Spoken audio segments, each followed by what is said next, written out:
মা হাজেরা আলাইহা সালামের ইতিহাস তোমার সামনে চলে আসছে। ইসমাইল নবীর মা কেমনে সন্তানটারে বাবার কাছে ছুরির নিচে দিয়া দিল। দুনিয়াতে ৮০ বছরের পরে বাবা ইব্রাহিম একটা সন্তান পাইছেন ইসমাইল। আদরের বিবি হাজেরা আলাইহা সালাম বাচ্চা পাইয়া বাবাই খুশি। আল্লাহর অর্ডার হয়ে গেছে, এখন আর কাছে রাখা যাবে না। মক্কার কিনারায় জঙ্গল পাহাড়, ওখানে বিবি হাজেরাকে আর ইসমাইল শিশুটারে রাইখা নবী ইব্রাহিম বিদায়। আম্মা জান হাজেরা কয়, ও পয়গম্বর আপনি যেখানে রেখে যান আপনি কই যান? কয় আমি বাড়ি চলে যাই। কয় বিষয়টা কি? এখানে মানুষ নাই, সূর্যের আলো নাই, কিচ্ছু নাই, খাওন দাওন নাই, আমি মহিলা মানুষ, এই শিশু বাচ্চা নিয়ে কেমনে থাকবো? এবার ইব্রাহিম নবী কথা বলে না, চুপ করে দাঁড়ায় আছেন। মা হাজেরা বলে, আরে নবীর স্ত্রী তো, এত বুদ্ধি তো আল্লাহ কিছু দিয়া রাখছেন। কয় বড় বউ সারা বিশ্ব সুন্দরী, এর সাথে কোনো দ্বন্দ্ব? ইব্রাহিম নবী মাথা নাড়ায় বলে, না। হাজেরা বুঝতে পারছেন এখানে আল্লাহর হুকুম আসছে, এবার আল্লাহর হুকুম হয়েছে নি। এবার ইব্রাহিম নবী জিও বলে না, মাথা দিয়া সম্মত দিলেন, হ্যাঁ। এইবার হাজেরা কয়, আল্লাহ যদি অর্ডার করে থাকেন আমি হাজেরার কোনো আফসোস নাই, দুঃখ নাই, আপনি চলে যান, দোয়া করবেন আল্লাহ যেন হেফাজত করে। মা হাজেরার ধৈর্য, মা হাজেরাকে আল্লাহ এত ভালোবাসেন, এই ধৈর্যের কারণে কিয়ামত পর্যন্ত ইসরাফিলের সিংহায় ফুৎকার দেওয়া পর্যন্ত মা হাজেরার স্মৃতি আল্লাহ হাজিদের জন্য ওয়াজিব করে দিছেন। ও হাজি সাবরা, তোমরা মক্কায় গিয়ে যখন হজ করবা, সফা মারওয়ায় আমার হাজেরা দৌড়াইছে ৭ বার। তোরা যদি দৌড়টা না দেও আমি আল্লাহ তোদের কারো হজ কবুল করব না।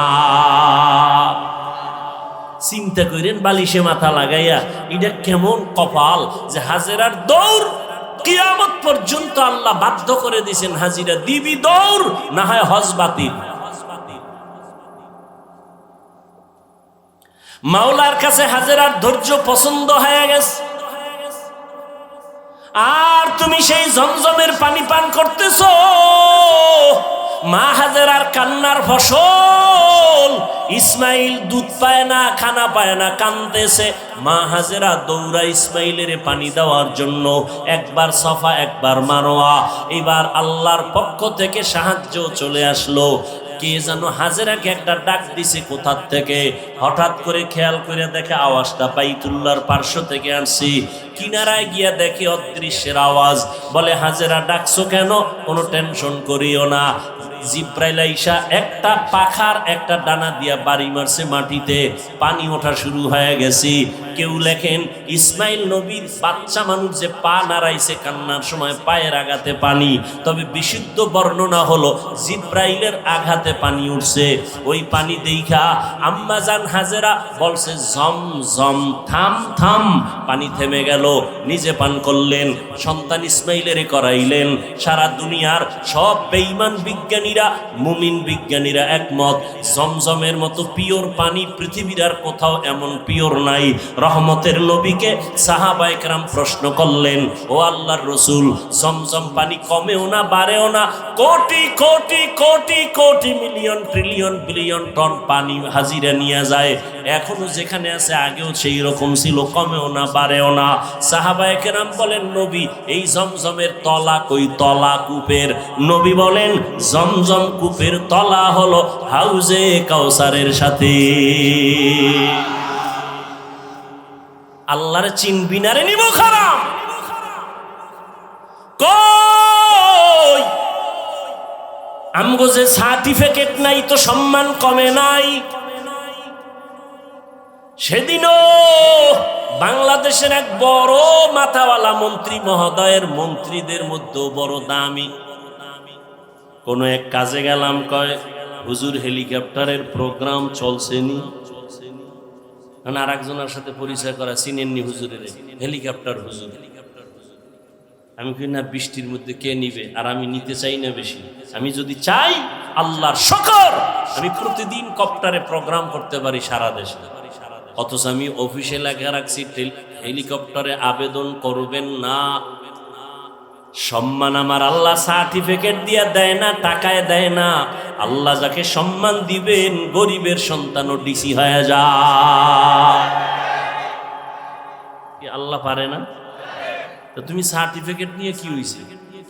এটার পিছনে দৌড়াইয়া আল্লাহ চিনো না, নবী চিনো না, কিসের জন্য দৌড়াও? রিজিক তো কোনো বান্দার হাতে না, কার হাতে?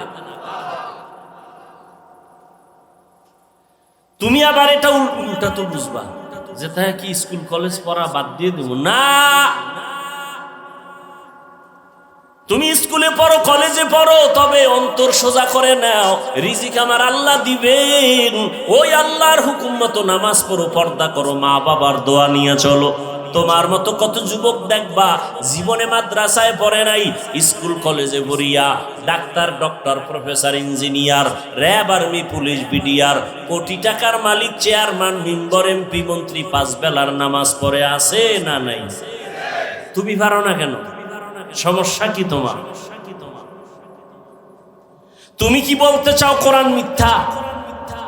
একটা প্রমাণ দাও, আমি এখন দাড়ি কেটে ফেলবো, এখন প্যান্ট শার্ট পইরা নাচ গান করবো, কোরআন শরীফ সব জ্বালায় দিব। একটা ভুল বের করো আল্লাহর কোরআন থেকে। কারণ আমরা হুজুরেরা যত বাহাদুরি করি, সবকিছুর মূল ফাউন্ডার আল্লাহর কোরআন। জান্নাত আছে প্রমাণ কোরআন, আল্লাহ আছে প্রমাণ কোরআন শরীফ, কিয়ামত হবে প্রমাণ কোরআন শরীফ। সেই কোরআনে যদি একটা ভুল বের করতে পারো, তাহলে পুরো কোরআন ভুল, আল্লাহ ভুল, ইসলাম ভুল, সব ভুল মানি না। পারবা বের করতে? পেরেছে কোনো বেঈমান? তাহলে তওবা করো, মাস্তানি ছাইরা তওবা করো। তওবা করে আল্লাহকে বলো, আল্লাহ শয়তানের ধোকায় বহু বাহাদুরি করছি, আর করতে চাই না। কোন দিন যেন বাসের নিচে লাশ চলে যায়। এই যে কোরবানির ঈদে, রমজানের ঈদে কত যুবক গাড়ির নিচে চলে গেল, পানির ভেতরে লাশ হয়ে গেল। ধৈর্য বড় দামি এক সম্পদ। আল্লাহর মোহাব্বত নিয়ে 5 বেলার নামাজ পড়ো, 5 বার ওযু বানাও, শরীর তাজা থাকবে, কোনো ক্রিম লাগবে না, রোগ কম হয়ে যাবে, রোগ কম হবে। আল্লাহর ভয় অন্তরে জমা করো। এই ভয়টা 2 প্রকার, আল্লাহর পক্ষ থেকে ভয়, আবার বান্দার পক্ষ থেকেও ভয়। যেমন ইসরায়েলের মধ্যে বেঈমানরা ফিলিস্তিনের মুসলমানদের ভয় দেখায়, মসজিদে আকসা ছেড়ে দাও, না হয় তোমাদের উপরে হামলা করা হবে। বলে হামলা করো, যাই করো, জীবন দিব, আল্লাহর ঘর থেকে আমরা আলাদা হব না। ফিলিস্তিনের দিকে তাকাও, এক বাবা মিষ্টি খাওয়াইতেছে মানুষের আর হাসতেছে। সাংবাদিক বলে বিষয় কি? বিপদ চলে, মানুষ মরে, রক্ত চলে, তুমি হাসো কেন, মিষ্টি খাওয়াও কেন? লোকটা বলে আমার 2টা সন্তান ইসরায়েলি বেঈমানদের হাতে শাহাদাতের পেয়ালা নিয়ে জান্নাতে গেছে, আমি খুশি, এই জন্য মিষ্টি খাওয়াই। আমিও তৈরি হইতেছি, আমিও এই পথে বিনা হিসাবে জান্নাতে যাব। বুঝাইতে পারি না রে বাবা, বুঝ নাই। নবীজি 13টা বছর বুঝাইলো, আবু জাহাল বুঝলো না। আর ওমর নবীর বয়ান শুনে নাই, হঠাৎ কইরা কোরআন শরীফটা হাতে লাগাইছে, তো নবীর প্রতি মায়া বাইরে গেছে, কালেমা পড়ছে। অথচ আসছিল 100 লাখ পুরস্কারের লোভে নবীর কল্লা নিয়ে দিবে আবু জাহালের কাছে। বুঝটা বড় কঠিন ও বাবা, বুঝো, তুমিও মুসলমান, আমিও মুসলমান। তোমার আল্লাহ আমার আল্লাহ 2 না 1? তোমার নবী আমার নবী, তোমার কাবা আমার কাবা, তোমার কোরআন আমার কোরআন, তোমার ধর্ম আমার ধর্ম, তোমার আমার হাদিস, তোমার আমার আল্লাহ এক, কোরআন এক, কাবা এক, ধর্ম এক। দুনিয়াতে আসছি সিস্টেমও কি না উত্তরবঙ্গের মানুষগুলো লঙ্গি পরে আসছে। বিদায়বেলা কাফন হবে 3টা, মহিলাদের হবে 5টা, ধনীদের জন্য একটা কাফন বাড়ানো হবে। প্রধানমন্ত্রী যদি দুনিয়ার থেকে যাবেন, মহিলা হলেও তার 6টা কাফন দেওয়া হবে। রিক্সা ড্রাইভার যদি মরে যায়, তারও যেমন 3 কাফন। কোটি টাকার মালিকও যদি মরে যায়, তাকেও 3 কাফন। কারো সম্মানে একটা কাফন বাড়ানো হবে না, গরিব হওয়ার কারণে একটা কাফন কমানো হবে না। কবরের সাইজও হবে সমান, নাকি ধনীদেরটা একটু এসি টেসি লাগাই দিবে। গরিবের কবর যেমন, ধনীর কবরও তেমন। কাফনের কালার হবে আলাদা। কি আমগো হুজুরদের কালার হবে একরকম, আপনারা যারা হুজুর না তাদের কাফনের কালার হবে আর এক রকম। সবার কাফনের কালার এক, সংখ্যাও 3টা, তাও এক। কারো কাফনে লেখা থাকবে না এমপি সাহেবের লাশ, বড় হুজুরের লাশ কাফনে লেখা থাকবে। অতএব যতই বাহাদুরি করি না কেন, সাদা কাফনে ঢোকার পর সব শেষ হয়ে যাবে। ঠিক নি? জিন্দেগি মে বন্দগি তু কর নাহি, जिंदगी में बंदगी तू कर नहीं, जिंदगी बे बंदगी शर्मिंदा है, जिंदगी बे बंदगी शर्मिंदा है। दुनिया में हो दुनिया का तलबगार न हो, बाजार से गुजर हो खरीदार न हो। ये दुनिया एक मिसल कागज फूल है, ये दुनिया एक मिसल कागज फूल है, जिंदगी में बंदगी तू कर नहीं, जिंदगी में बंदगी शर्मिंदा है, जिंदगी में बंदगी शर्मिंदा है। এরে নবীর আশিক উম্মতের দল, 5টা জিনিসের মাধ্যমে আল্লাহ পরীক্ষা নিবেন। 1 নাম্বার ভয়। আল্লাহর ভয়ে তুমি নেক আমল করবা, নাকি দুনিয়ার মানুষের মাইরের ভয়ে তুমি গুনাহ করবা, এটাই তোমার পরীক্ষা। ধৈর্য ধারণ করো। এই মিয়া, আমাদের সবাই দুর্বল মনে করে, আসলেই আমরা দুর্বল। টাকা নাই, বাড়ি নাই, গাড়ি নাই। হুজুর গো মাদ্রাসায় পড়াই, হুজুরেরা মাদ্রাসায় পড়ায় 6-7 হাজার টাকা বেতন, 10,000, শহরে গেলে একটু বেশি। ইমাম সাহেবের বেতন বাকি তো 3-4-5 মাস আছেই। আবার ঘরের মধ্যে খানেওয়ালা সংখ্যাও বেশি। হুজুর গো, কথা ঠিক না? আপনাদের তো সংখ্যা কম, কারণ আপনারা ট্যাবলেট খান, আমরা তো খাই না। কারণ আমরা নবীর হাদিস ওই দিন শিখলাম, দেখলাম নবী বলছেন ওই বাড়ির মাইয়া বিয়া করবি যেই বাড়ির সন্তান বেশি হয়। কারণ কিয়ামতের ময়দানে ইব্রাহিম নবী উম্মত নিয়ে দাঁড়াবে, মুসা নবী উম্মত নিয়ে দাঁড়াবে, ঈসা নবী দাঁড়াবে। আমি মুহাম্মদ উম্মতের সংখ্যা বেশি নিয়া আবেগ ভরা মোহাব্বত আর বাহাদুরের ভেসে আমি জান্নাতে আগে যাব। এরপর কি ট্যাবলেটওয়ালারা পাল্লা দিয়ে আল্লাহর সাথে আগাইতে পারছে? কি ট্যাবলেটওয়ালারা? আমগো দেশে 20 বছরের তুলনায় বাংলাদেশের জনসংখ্যা কম না বেশি? সত্য কথা বলেন। তো ট্যাবলেট কই? ওই একটু আগে বলছি, মনে আছে? বান্দা চাইলে কিছুই হয় না, আল্লাহ চাইলে সব হয়। আল্লাহ যদি কয় আমি কোন বান্দা দুনিয়াতে পাঠাবো, ও ট্যাবলেট কেন? ও যদি ওই মহিলাকে জবাইও করে, এরপর আল্লাহ গর্ভ থেকে বাচ্চা বের করে দেবে। সময় নাই সে ঘটনা বলার। আল্লাহ কি পারেন? আল্লাহর চিনেই না। আল্লাহ কি পারেন? ভারতের মতো বিশাল একটা দেশ, যেই ভারত থেকে ইসলামের আলো প্রথম জ্বলছে, যেমন কোরবানি, ইসলামের একটা পৃথিবীর শ্রেষ্ঠ এক ইতিহাস কোরবানি, এটা ভারত থেকে শুরু হয়েছে। এই খবরও তো নাই, এই যদি না কইয়া বয়ান সাইরে দিতে হুজুরের আন্দোলন করবে যে মিছা কথা কইলো ভারতের পক্ষে দালালি করলো, মানে হিংসা তো অন্তরে জমা। শুধু কি তাই, পৃথিবীর ইতিহাসে মুসলমানদের এক বিজয়ী এক আওয়াজ হলো হজ। এই হজ শুরু হয়েছে ভারত থেকে। ইসলামের ইতিহাসে হজ শুরু হয়েছে ভারত থেকে। ভারত সরকার যদি হুনে ইতিহাস আমরা জানি না, একটা জাতিকে দুর্বল করে দেওয়ার যত মাধ্যম আছে এর মধ্যে বড় মাধ্যম ইতিহাস থেকে একে দূরে সরায় দাও, তাহলে এই জাতিকে নত করানো সম্ভব। ইসলামের ইতিহাস আমরা জানি না, এ কারণে আমাদের ঈমান দুর্বল। আমাদের মুসলমানদের ইতিহাস হলো অগ্নি ঝরা ইতিহাস।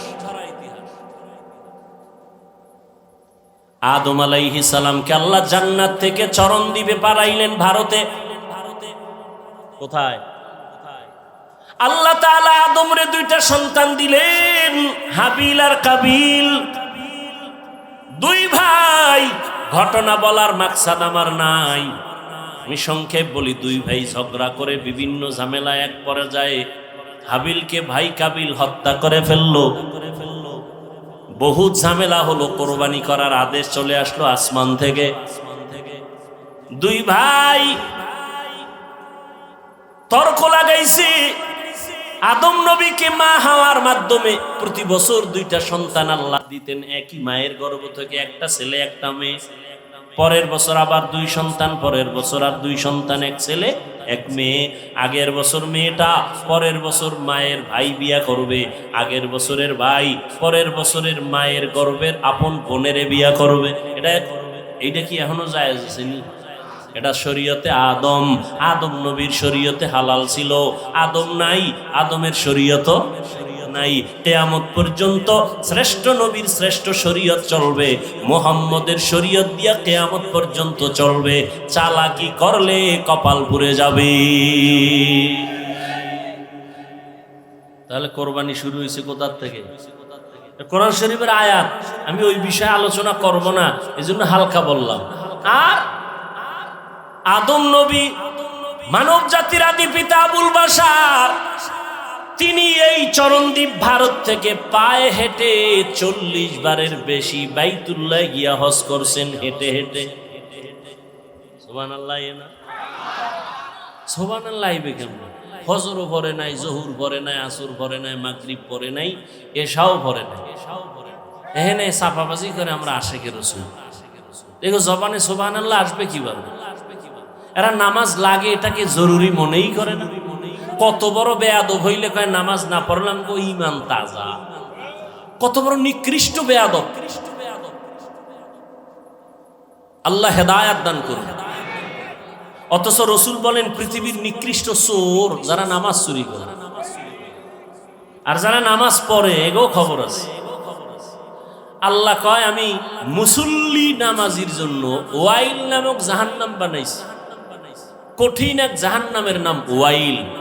এটা বানাইছে আল্লাহ পাক নামাজি মুসল্লির জন্য। এবার বুঝেন, যারা নামাজ পড়েন টের পাইতেছেন নি কিছু? কোরআনের আয়াতের শব্দ শুনাইতেছি। নামাজি মুসল্লির জন্য ওয়াইল নামক জাহান্নাম, এটা বড় মারাত্মক জাহান্নামের নাম ওয়াইল। ওয়াইলুল লিকুল্লি হুমাযাতিল লুমাযা। ওয়াইল নামক জাহান্নাম, যারা মানুষের নামে গীবত করে আর বানায় বানায় অপবাদ দেয়, ওয়াইল জাহান্নাম। ওয়াইলুন ইয়াউমাইযিল লিল মুকাদ্দিবিন, মিথ্যাবাদীর জন্য ওয়াইল নামক জাহান্নাম। ওয়াইলুল লিল মুতাফফিফিন, ব্যবসায় যারা ঝামেলা করে, মাপে ঝামেলা করে, ওয়াইল নামক জাহান্নাম। ওয়াইল নামক জাহান্নামটা বড় মারাত্মক। ও আল্লাহর বান্দারা, আর এক আয়াতে আল্লাহ বলেন নামাজির জন্য ওয়াইল নামক জাহান্নাম। আরাআইতাল্লাযী ইউকাযযিবু বিদ্দীন ফাযালিকাল্লাযী ইয়াদউল ইয়াতীম ওয়া লা ইয়াহুদ্দু আলা তাআমিল মিসকিন। পরের পরেরটা বাসায় গিয়ে তর্জমাটা হইলেন, ফাওয়াইলুল লিল মুসাল্লিন, মুসল্লির জন্য ওয়াইল নামক জাহান্নাম। এবার যারা নামাজ পড়েন একটু খুশি নাকি? আমরা তো ওই লাইনে নেই। হ্যাঁ, তোমার জন্য আরো কঠিন জাহান্নামের আযাব। তোমার পরকালের ভিডা তো পরে, নামাজ না পড়ে দুনিয়াতে চেহারার নূর থাকবে না, থাকবে না। এখনই তো চেহারার দিকে তাকাইলে মায়া লাগে না, অথচ বয়স মাত্র 27 বছর। এর যুবক, 40 বছর পর্যন্ত তোর চেহারাটা সুন্দর থাকবে, উজ্জ্বল থাকবে, কোনো মেডিসিন পাউডার ক্রিম লাগবে না, আল্লাহ নিজ হাতে এটারে বানায় দিছে। অথচ 27 বছর বয়স তোর, 25 বছরের চেহারার মধ্যে কেন উজ্জ্বলতা নাই, মায়া নাই, দেখলে ভাল লাগে না? তোর চেহারা এত নষ্ট হয়েছে কেন বল? সারা রাত্র মোবাইল নিয়ে কবিরা গুনাহ করছো, আমার মাওলা সহ্য করতে পারে নাই, চেহারার নূর আল্লাহ নিয়ে নিছে। শুধু কি তাই? এই মোবাইল চালাইতে চালাইতে তোর চোখের পাওয়ার নাই, কানের পাওয়ার নাই, হার্ট দুর্বল, ব্রেন দুর্বল, সব দুর্বল হয়ে গেছে। বুকে ব্যথা বাড়ছে, মাথা ব্যথাও বেড়ে গেছে এই মোবাইল দেখতে দেখতে। ঠিক নেই? একটু টেনশন দূর করি। মোবাইল হলো সব রোগের মূল রোগ। এক ওসি সাহেব কয়, হুজুর নেশার বিরুদ্ধে ওয়াজ করেন। আমি বললাম কোন নেশা? কয় মদ, ইয়াবা। আমি সব বাদ দেন, মোবাইলের নেশার বিরুদ্ধে ওয়াজ করেন। কামনে করেন তা আমি করি, শুনেন যাইয়েন। মিরপুরে ঠাডা ভাঙ্গা ওয়াজ দিলাম মোবাইলের বিরুদ্ধে। মোবাইল, স্বামী স্ত্রীর মাঝখানে পর্দা লাগাইছে মোবাইল। স্ত্রী স্বামীর হক আদায় করে না, স্বামী স্ত্রীর হক আদায় করে না। কেন? কয় মোবাইলের হক আদায় করতেই তো রাত শেষ। মা বাবা সন্তানের হক আদায় করে না মোবাইলের কারণে, সন্তান মা বাবার হক আদায় করে না মোবাইলের কারণে। তাজা তাজা প্রাণগুলো ছুরির নিচে চলে গেল মোবাইলের কারণে। কি বলবো, লেখাপড়ার ঘরে আগুন লাগছে মোবাইল। এই মোবাইলের কারণে মায়ের সাথে বেয়াদবি করেছো রে যুবক, মোবাইলের কারণে বাবার সাথে গাদ্দারি করেছো, শিক্ষকের সাথে বেয়াদবি করেছো। আল্লাহর কসম করে বলি, লিখে রাখ, তোর কপাল আগুন লাগছে। তুই মরার আগে এত তাড়াতাড়ি মরবি না। আর যদি মরো তো গাড়ির তলে, মানে যে ধর এটাও কইতে পারবি না, শেষ। আর যদি না মরো তো বিছানায় মরার আগে পঙ্গু হয়ে থাকবি, লেখা রাখ। হাদিস শুনানের সময় নাই যে আমি যা বলতেছি মনে করিস না গাঞ্জা খাইছি। আমার চেহারা দেখলে গাঞ্জাখোরের মতো মনে হয়, তো তুই কেন বলো আবল তাবল বলি? তোর চেহারা দেখলে মনে হয় তুই গাঞ্জা খাও, তুই ইয়াবা খাও, তুই নামাজ পড়ো না, তুই মায়ের সাথে বেয়াদবি করো, বাবার সাথে বেয়াদবি করো। অল টাইম তোর উপরে অভিশাপ, অভিশাপ, অভিশাপ। ভয় লাগে তুই কখন হাত পাও ভাঙ্গে গাড়ির তলে বইরে থাক, ভয় লাগে আমার। শিক্ষকের সাথে বেয়াদবি করেছো, পাওয়ার দেখাইতে গেছো শিক্ষকের সাথে। আল্লাহর কসম করে বলি, আল্লাহ তোরে মাফ করবে না শিক্ষক যতদিন পর্যন্ত তোরে ক্ষমা না দিবে। এটা বান্দার হক, বান্দার হক, বান্দার হক। মা বাবায় ক্ষমা না দেওয়া পর্যন্ত আল্লাহও দিবেন না। মোবাইলের কারণে মায়ের কাদাইছো রে বেয়াদব। এই মোবাইলের কারণে শিক্ষকের কলিজাটা ফাটায় দিছো দুঃখ দিয়া। অভিশাপ তোর কপালে লাগছে, যে কারণে চোখেও পানি আসে না, মোনাজাতও ধরতে চাও না। অন্তর শক্ত হয়ে গেছে, চেহারার মধ্যে কোনো নূর নাই। মরার আগে বিছানায় পড়ে থাকবি।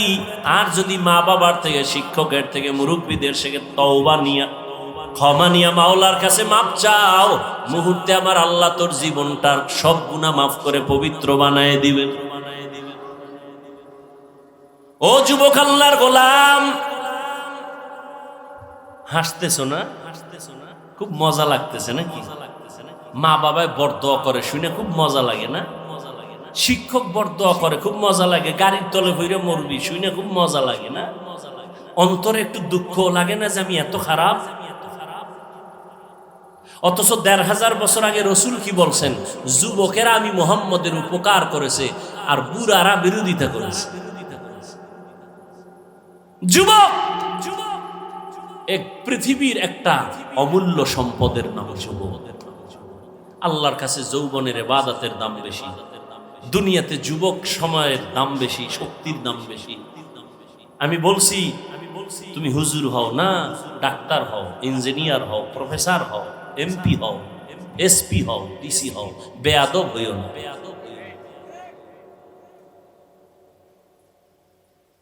অনেক ডিসি সাহেবের গুণগান খুব ভালো, খুব ভালো, এসপি সাহেব ভালো, মেম্বার ভালো, চেয়ারম্যান ভালো, নাই? সব কিছুর ভালোর পেছনে মায়ের অবদান, মায়ের দোয়া। মা বাবার দোয়া, চোখের পানি না থাকলে কোনো সন্তান এই দুনিয়ায় সম্মানের চেয়ার পাইতো না। কিন্তু কত সন্তান বুঝেও না যে মা বাবার দোয়ার কারণে এখানে বসছে। মা বাবার খোঁজ খবর নেয় না, মা বাবার জন্য দোয়াও করে না। বন্ধু বান্ধবের টাকা পয়সা বিলায়, মা বাবার জন্য বিলাইতে পারে না। বাইতুল্লাহ যাই একটু আল্লাহরে ডাকবে, টাকা আছে কপাল নেই, ঠিক নেই। বছরে 2-3 বার যাইতে পারে, একবারও যায় না। জিগাইলি কয় এই সমস্যা, এই সমস্যা, কপাল বড় খারাপ। ও আল্লাহর বান্দারা, আল্লাহ পাক বলেন আমি 5টা জিনিসের মাধ্যমে পরীক্ষা নিব। 1 নাম্বার আল্লাহর ভয়, দ্বিতীয় পরীক্ষা হলো ক্ষুধা। ইমাম শাফিঈ রাহমাতুল্লাহ আলাইহি বলেন ক্ষুধা মানে এখানে উদ্দেশ্য হলো রোজা। এই যে রমজান মাস গেল, কত কুলাঙ্গারের বাচ্চারা এই বাংলাদেশে বলছে ঘরের মধ্যে কি ভাতের অভাব আছে, রোজা রাখবো কেন?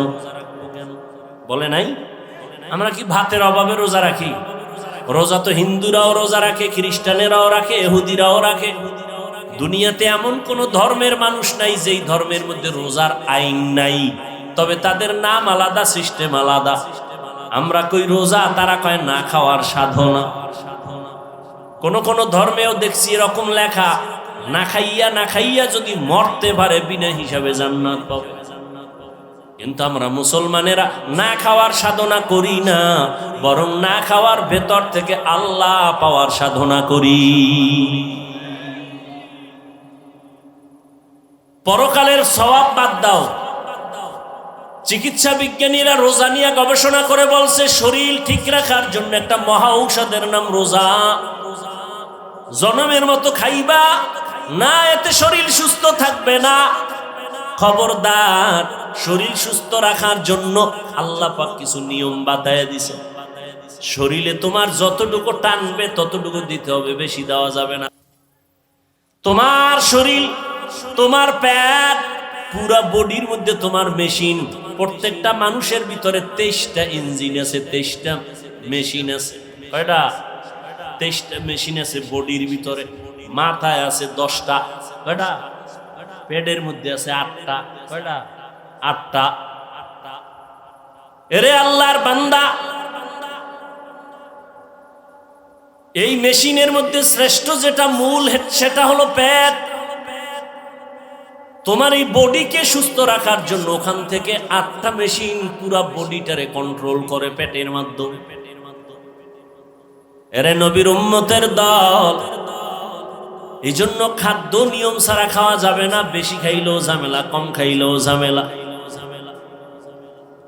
বিজ্ঞান, চিকিৎসা বিজ্ঞানীরা বলে আমার কথা যদি বিশ্বাস না করো, আজকে বাসায় গিয়া মোবাইলে তো আকামি করছো জীবনভর, আজকে একটু গুগলে সার্চ দিও, গুগলে সার্চ দাও, দিয়া লেখবার রোজার দ্বারা শরীরের উপকার কি কি। ওখানে সব তঙ্গ মুরব্বী টাইওয়ালারা বসে আছে, গবেষক, আমাকে হুজুর টুজুর ওখানে কেউ নেই। সুন্দরভাবে গবেষণা দিয়ে রাখছে রোজা রাখলে কি হয়। আমাদের বাংলাদেশের এক হিন্দু ডাক্তার গত রমাজানে 50 লাইনের একটা ফেসবুকে লেখা দিছে, আমাকে একজনে দেখাইলো রোজার দ্বারা শরীরের কি উপকার। এজন্য রহমতের নবী, পৃথিবীর শ্রেষ্ঠ ডাক্তার, পৃথিবীর শ্রেষ্ঠ ডাক্তার আমার নবী শুধু রমাজান না, প্রত্যেক সোমবার, সপ্তাহের বৃহস্পতিবারও রোজা রাখতেন। রোজা রাখলে শরীর সুস্থ থাকে, পুরা ব্যালেন্স ঠিক থাকে। আর জনমের মতো খায়, আল্লাহ যা দিছে আও খায়, নিজেও আউলা জাউলা খাইতেছে, খাইয়া আস্তে বিছানায় পইরা থাকে। তো লাভ কি? হালাল হারাম খাইলে কোনো শান্তি নাই রে বাবা। হালালটারও যারা হারাম বানায় খায়, এই কারণে পেট নষ্ট, তার সব নষ্ট। পেটে ব্যথা উঠছে, পেটের খানাটা বলতো মাথা ব্যথা শুরু হয়ে গেছে, খানাও ঘুমও নাই, রুচিও নাই, সব নষ্ট হয়ে গেল। এজন্য আল্লাহ বলেন আমি ক্ষুধার মাধ্যমে পরীক্ষা নিব। রোজা, আরাফার রোজা সামনে আসতেছে, আশুরার রোজা মুহররমে। আরাফার রোজা নফল রোজা মাঝে মাঝে রাখিও, শরীর সুস্থ থাকবে। হিন্দুদের মধ্যে খবর নেন, ওরা খায় খুব সীমিত, আমাকে মুসলমানের থেকে অনেক সুস্থ তারা। নিয়মতান্ত্রিক যা খায় খুব সাবধানে খায়, নিয়মতান্ত্রিক ভাবে চলে। আর মুসলমানের মধ্যে আর এই বাঙালি জাতি কি পরিমাণ যে খাইতে পারে, আর না পারলেও কিলাকিলিতে অনেক উপরে আছে। এই যত মামলা হামলা শুধু খাওয়ার জন্য, আর কেউ রে খাইতে দিন না, সব আমি খাবো। এটা হলো কুত্তার মেজাজ। কুত্তা চায় সব একা খাবে, অন্যকে খাইতে দিবে না।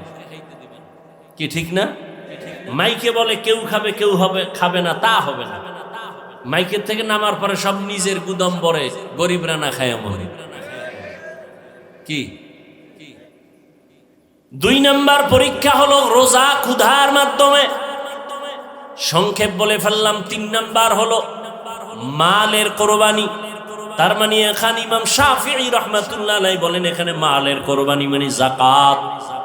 কি আল্লাহর কসম একবার, আল্লাহর কসম 2 বার, আল্লাহর কসম 3 বার। আমার দেশের ধনীরা পাই পাই হিসাব করে যদি যাকাত দিত, এই জমিনে কোনো দারিদ্র বিমোচন থাকতো না, সব বিমোচন হয়ে যেত। কসম করে বলে গেলাম আল্লাহর কোরআন সামনে, যতদিন পর্যন্ত আল্লাহর দেওয়া অর্থনীতি যাকাত সঠিকভাবে জমিনে কায়েম হবে না, ততদিন পর্যন্ত দারিদ্র বিমোচন হবেই না, হবেই না। কোন চালাকিতে চলবে না। আল্লাহর দেওয়া অর্থনীতি যাকাত আদায় করো সব সময়, বছর শেষে পাই টু পাই হিসাব করে। ওই 100 টাকা 2.5 টাকা গরিব খাবে, ধনী খাইলে ওর বাকি 97 টাকা আটানাও হারাম হয়ে যায়। ওটার মালিক 2.5 টাকার মালিক গরিব। যাকাত দিতে বলে নাই, যাকাত আদায় করতে বলছে। যাকাত দেওয়া এক জিনিস, আদায় করা আর এক জিনিস। এ বিষয়ে রমজানে আমি বিস্তারিত বয়ান করছি, এ নিয়ে বয়ান করা এখন আর যাবে না। আর যাকাত যাকে দিবে তাকে বলতে পারবেন এটা যাকাত দিছি, গোপনে দিয়া দাও। যে যাকাত খাওয়ার উপযুক্ত তাকে দাও, দিয়া পৌঁছাইয়া দাও। লাইনে দাঁড়াইয়া এরপরে ফকিন্নির মতো রৌদে পুরে যাকাত নিবে, ইসলাম এটা নিষেধ। বরং 2.5 টাকা গরিব পাবে, এটা আমার কাছে, আমি তার কাছে ঋণী। হ্যাঁ, 3 নাম্বার মালের কোরবানি। গরিবরা কয় তা আমগো তো আর ঝামেলা নাই, মালও নাই ঝামেলাও নেই। আল্লাহ কয় 4 নাম্বার গরিব তোমার জানের কোরবানি। ধনী বলল আমি টাকা দিলাম মাহফিল চালাও, ধনী বলে আমি টাকা দিলাম মাদ্রাসা উঠাও, মসজিদ উঠাও। ধনী জানের কোরবানি দিতে পারবে না, সময় নাই, সম্ভব না। এবার কয়েক গরিব তুমি জানের সময় দাও, পরামর্শ নাও, কাজ করো, তুমি জান দিয়ে একটু খেদমত করো। তাহলে গরিব ধনী মালের কোরবানি দিল, গরিব জানের কোরবানি দিয়া দুজন জান্নাতের বাসিন্দা হয়ে যাও। জান মালের কোরবানি। হজে যারা যায় তারা দুটোটাই দেয় একসাথে, মালের কোরবানি, জানের কোরবানি। মেহনত করে। 5 নাম্বার ফলের ঘাটতি। ইমাম শাফিঈ রাহমাতুল্লাহ আলাইহি বলেন এখানে ফল দ্বারা হলো সন্তান। কারণ কোরআন শরীফে প্রত্যেকটা মাকে বলা হয়েছে ফসল উৎপাদনের ক্ষেত, আর ওই ক্ষেতের ফসল হলো সন্তান। আল্লাহ সন্তান দিয়ে আবার নিয়ে যাবেন, কাউকে দিবেনই না, এটা আল্লাহর পরীক্ষা। লিল্লাহি মুলকুস সামাওয়াতি ওয়াল আরদ ইয়াহাবু লিমান ইয়াশাউ ইনাসা ওয়া ইয়াহাবু লিমান ইয়াশাউ যুকুর আও ইউযাওবিজুহুম যুকরানা ওয়া ইনাসা ওয়া ইয়াজআলু মান ইয়াশাউ আকিমা ইন্নাহু আলিমুন কাদির।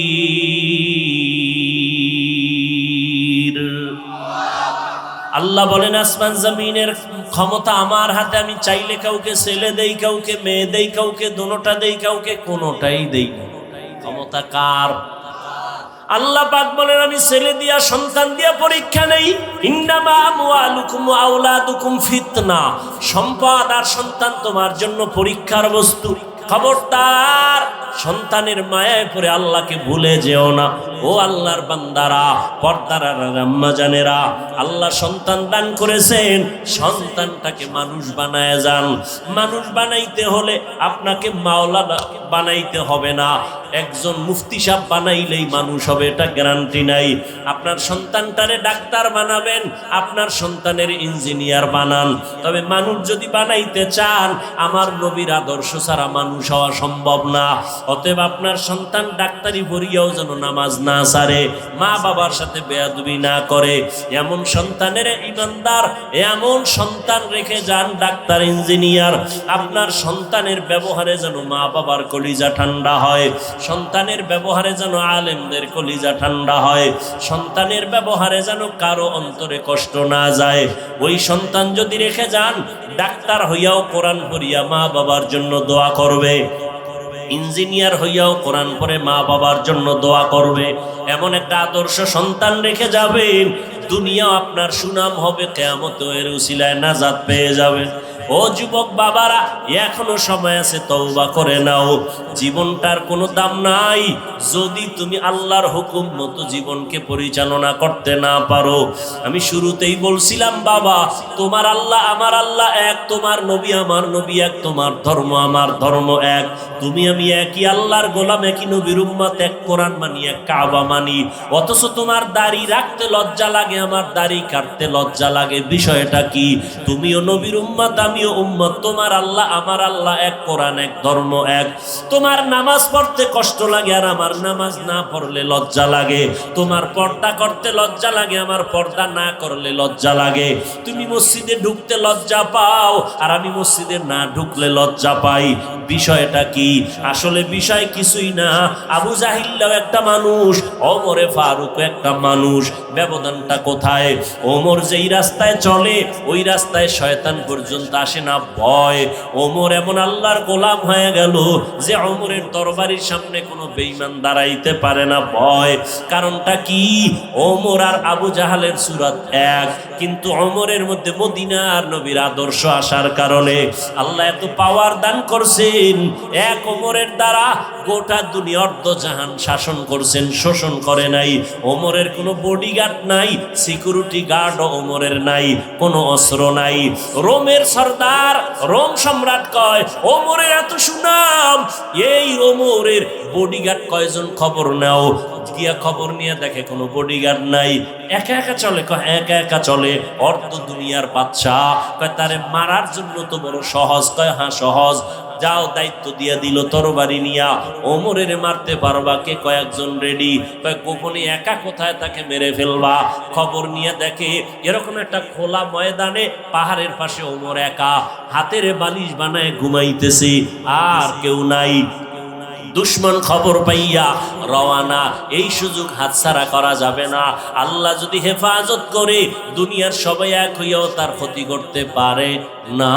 ওমর তো ঘুমে আছে, তরবারি নিয়ে দুশ্মন মাঠের কিনারায় গিয়া দেখে কেউ নাই, সহজে মেরে ফেলবো, মনে বড় খুশি। কিন্তু হঠাৎ করে আবার ভয়, এক কদম সামনে যায় আবার দাঁড়ায় যায়, পেছনে ব্যাক করে আবার যায়।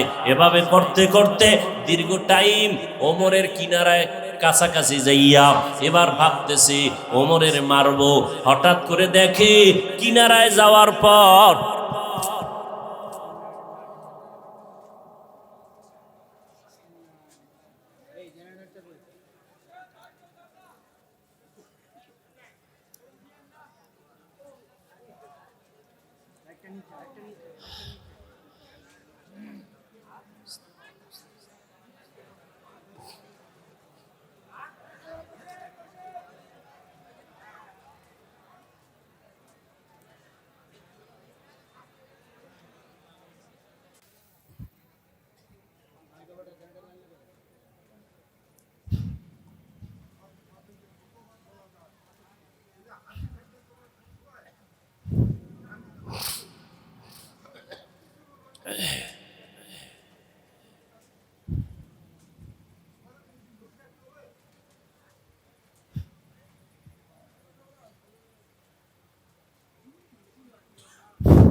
আল্লাহ, কত দূর গেলাম?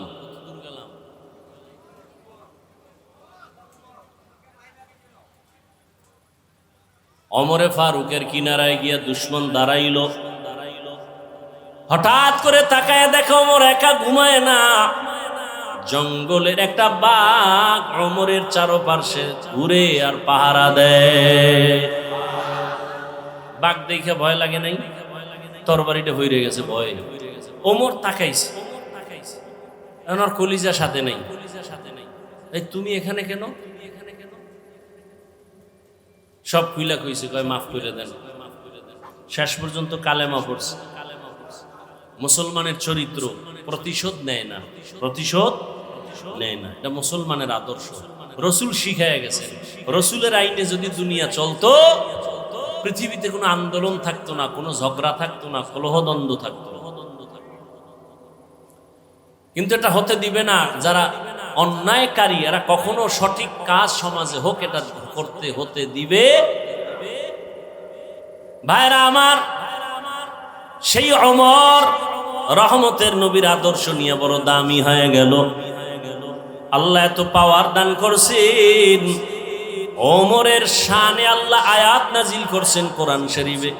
আয়াত নাজিল কইরা কয় নবীকে জিব্রাইল বলো, ওমর যে একটা মত পেশ করছে আমি আল্লাহ মেনে নিলাম, নবীও যেন মেনে নেয়। খবর আছে আপনাদের? আর সেই ওমরের সাথে একটু তর্ক করছেন আপনারা ঘুমের ঘরে, না? কি তর্ক না করলে 8 রাকাত তারাবি লয়ে কিলেকিলি করেন কেন?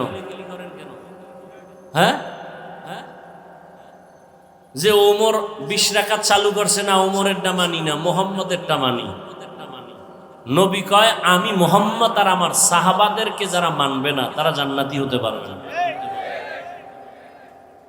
আল্লাহ আয়াত নাজিল করছেন কোরআনে, কোন এক বিষয় আমি বলার সময় নেই। আল্লাহ কয় জিব্রাইল নবীকে বলো, ওমর যা মত পেশ করছে রসুলের সামনে আমি আল্লাহ মেনে নিছি, নবীও যেন মেনে নেয়। সেই ওমর, সেই ওমরের সাথে দুশ্মনী কেন? তুমি তারাবি 8 রাকাত বাদ দাও, যাও আমি হাফিজুর রহমান বলে গেলাম, তুমি 2 রাকাত তারাবি পড়ো, তবে পড়ার মতো পড়ো। যেই তারাবির সেজদায় গেলে মাওলার সাথে মোলাকাত হবে, এমন পড়লে তোমার 2 রাকাতই যথেষ্ট। আর যদি সেই নামের পড়ো, দেখানোর জন্য পড়ো, 40 রাকাত পড়লেও কপাল খুলবে না। তুমি আল্লাহর জন্যই যদি পড়ো, তো হিংসা কেন? আমাকে সালাম দেয় না, দিলেও নেয় না, কি ওখানে 20 রাকাতের পার্টি? এটা একটা মুসলমানি কথা হইল? তুমি 8 রাকাত পড়ছো, কই আমি তো তোমারে হিংসা করি নাই। তুমি বুকে হাত বাঁধো, আমি নাভিতে হাত বাঁধি, কই হিংসা তো করি নাই। তুমি কেন আমাকে হিংসা করো ভাই? বুকে হাত বাঁধি, জোরে আমিন বলি, যা বলি, কার জন্য? তো আল্লাহর জন্য ইবাদত করলে বান্দার সাথে ভাব কেন? ভাবটা দেখাবা আল্লাহর সাথে, যে আল্লাহ আমারে চিনোনি তুমি। আমার 20 লাগে না, 8এই ব্যাটারি চার্জ হয়ে যায়, ফাস্ট চার্জার আমার অন্তর। আমার 20 রাকাত লাগে না, 8এই আমার কলিজা পুরা চার্জ হয়ে যায়। ভাব দেখাবা আল্লাহর সাথে, আল্লাহর ইবাদত করো, বান্দার সাথে কেন? অহংকার, নবীজি বলেন আগুন যেমন লাকড়ি ধ্বংস করে দেয়, অহংকার আর হিংসা মানুষের জীবনের ইখলাসওয়ালা আমলগুলোকেও ধ্বংস করে দেয়। আল্লাহ আমাদের অহংকার হিংসা থেকে হেফাজত করেন। ও যুবক বাবারা, ও বৃদ্ধ বাবাজিরা, ও পর্দার আড়ালের আম্মা জানেরা, এখনো সময় আছে, তওবা করে নেন। আপনার মতো কত মা বোনেরা আছে এখনো পর্দা করে, স্বামীর মাল হেফাজত করে, মোবাইলে সময় নষ্ট করে না, নামাজ পড়ে। ও মা বোনেরা, আপনারা কেন পারবেন না? স্বামীর মাল হেফাজত করেন, নিজের সতীত্ব বজায় রাখেন। চরিত্র নষ্ট করলে দুনিয়াতে কেউ আসলে ভালোই জানে না, আল্লাহর কাছেও তো কোনো সম্মান থাকবে না। মরার পরে অশান্তি শুরু হবে, আপনার সন্তানেরা আপনার চরিত্রের কারণে কষ্ট পাবে। এখন থেকে তওবা করে নেন। ও বাবাজিরাও তওবা করে নামাজ পড়েন। যুবক বাবারা তওবা করো, আল্লাহর কাছে বলো জীবনে আর নামাজ ছাড়বা না। মনে মনে বলো, আল্লাহ শয়তানের ধোকায় গুনাহ করে ফেলেছি, আর করব না। তোমার কোরআন সত্য, গুনাহগারের জন্য জাহান্নাম তাও সত্য কোরআনে আছে, নেক আমলওয়ালাদের জন্য জান্নাত কোরআনে আছে। আজকে থেকে তওবা করে নিলাম, নামাজ ছাড়বো না, দাড়ি কাটবো না, বেপরদায় চলবো না, মা বাবাকে কষ্ট দিব না, উলামায়ে কেরামের পরামর্শ নিয়া নবীজির সুন্নাত অনুযায়ী চলবো। তওবা করার মতো যদি কারো অন্তর তৈরি হয়, অন্তরে যদি কোনো দুর্বলতা না থাকে, দুটো হাত আমার আল্লাহকে দেখায়া দাও। আয় আল্লাহ, তওবা কবুল করে নেন, তওবার উপরে মজবুত হইয়া চলার মতো তৌফিক দান করেন, আমিন। আলহামদুলিল্লাহি রাব্বিল আলামিন, والصلاة والسلام على سيد الأنبياء والمرسلين وعلى آله وأصحابه أجمعين يا أرحم الراحمين يا أرحم الراحمين يا أرحم الراحمين رب ارحمهما كما ربياني صغيرا اللهم إنك عفو كريم تحب العفو فاعف عنا اللهم إنا نسألك رضاك والجنة ونعوذ بك من سخطك والنار اللهم إنا نعوذ بك من البرص والجنون والجذام وسيء الأسقام ودير মালিক, গুনার বোঝা নিয়ে আপনার দরওয়াজায় হাজির। আয় আল্লাহ, কত উলামায়ে কেরাম, মুরব্বী, হাজী সাহেব, কত মা বোনেরা হাত তুলেছেন, কত যুবক ছাত্র ভাই, পর্দার আড়ালের মা বোন যারা, সবাইকে আপনি মাফ করে দেন। আজকের এই মাহফিল কবুল করে নেন, আয়োজনকারী সহযোগিতাকারীদের কবুল করে নেন। আয় আল্লাহ, এলাকায় শান্তি দান করেন, সবার কামাই রুজি ব্যবসায় বরকত দান করেন, সারা দুনিয়াতে শান্তি দান করেন, ফিলিস্তিনের মুসলমানদের উপরে রহমত দান করেন।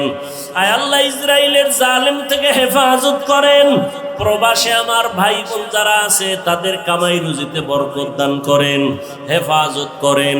বাংলাদেশ শান্তির দেশ বানায় দেন, প্রশাসনিকভাবে যারা কাজ করে দিনদার বানায় দেন, জনপ্রতিনিধির দায়িত্বে যারা দিনের খাদেম বানায় দেন। আমার কলিজার যুবকদের হেদায়েতের দৌলত দিয়া কবুল করে নেন, মোবাইলের গুনাহের থেকে হেফাজত করেন। আয় আল্লাহ, রিয়া হাসাদ কিবির দূর করে ইখলাস দান করেন, 5 ওয়াক্ত নামাজি বানায় দেন, পরীক্ষার্থী যারা কামিয়াবি দান করেন। মাদ্রাসা মসজিদ সহ অন্যান্য শিক্ষা প্রতিষ্ঠান নবীর আদর্শে কবুল করে নেন। আয় আল্লাহ, মোহাব্বত বাড়ায় দেন, আমাদের মা বাবা মুরব্বী যারা কবরে জান্নাত দান করেন, আম্বিয়ায়ে কেরাম, সাহাবায়ে কেরাম, শুহাদায়ে কেরাম, আউলিয়ায়ে কেরামদের জান্নাত দান করেন। আয় আল্লাহ, আমরা যারা বেঁচে আছি হায়াত বাড়ায় দেন, অসুস্থ যারা কুদরতের হাতে সুস্থতার নেয়ামত বাড়ায় দেন। আয় আল্লাহ, সবার দিলের নেক আশা পূরণ করে দেন। আয় আল্লাহ, নবীজির সুন্নাত ওয়ালা জিন্দেগি দান করেন, মুখালেফের মুয়াফিক বানায় দেন, চলার পথে ইজ্জতের সাথে হেফাজতের ব্যবস্থা করে দেন, সারা দুনিয়ায় খেদমতের জন্য কবুল করেন, হালাল বরকতে রিজিক দান করেন, ইলম হিকমত আমলে বরকত দান করেন, আমাদের মুরব্বীদের দোয়া নিয়ে চলার তৌফিক দান করেন, উলামায়ে আহলে হকের বিজয় দান করেন, মিথ্যা মামলা থেকে চিরমুক্তির ব্যবস্থা করে দেন। নবীজির মোহাব্বতে আমাদের সকলের দোয়া কবুল করে নেন।